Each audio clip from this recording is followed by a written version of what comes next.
हार्दिक स्वागत, अभिनंदन। आज इस प्रेस वार्ता का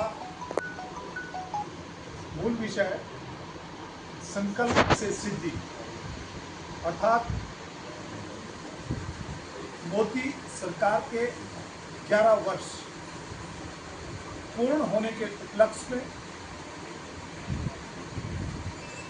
और पिछले 11 वर्षों में हमारी क्या क्या उपलब्धियां रही, जिसको हमने कहा सेवा, सुशासन और गरीब कल्याण, जिसके लिए हमारे 11 वर्ष डेडिकेटेड थे।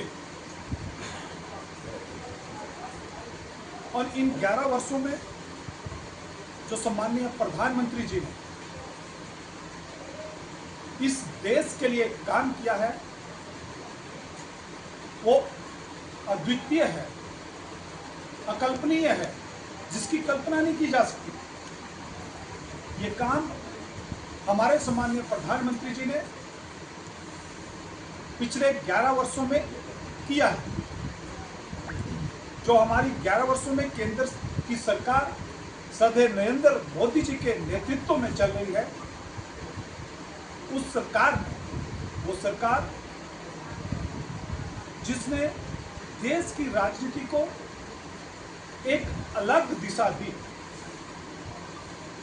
सत्ता के आने के बाद जो भी चुनाव 2014 के बाद हुए, चाहे वो 2019 का चुनाव है या 2024 का चुनाव, दोनों चुनाव पहली बार देश की राजनीति में विकास के नाम पर लड़े गए।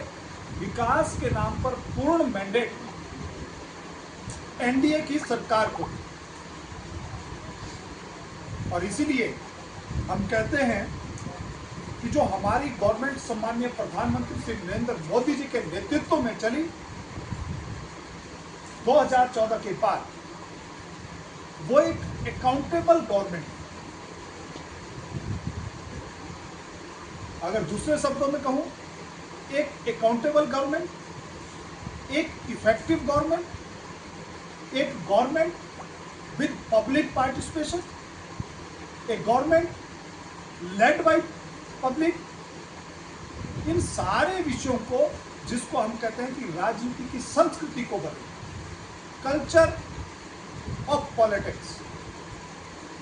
हमने अकाउंटेबल शब्द कहा, हमने इफेक्टिव गवर्नमेंट कही, हमने लोगों की जन सहभागिता से गवर्नमेंट को चलाया, और आर्थिक अनुशासन जिसको हम कह सकते हैं, वो इस देश को दिया।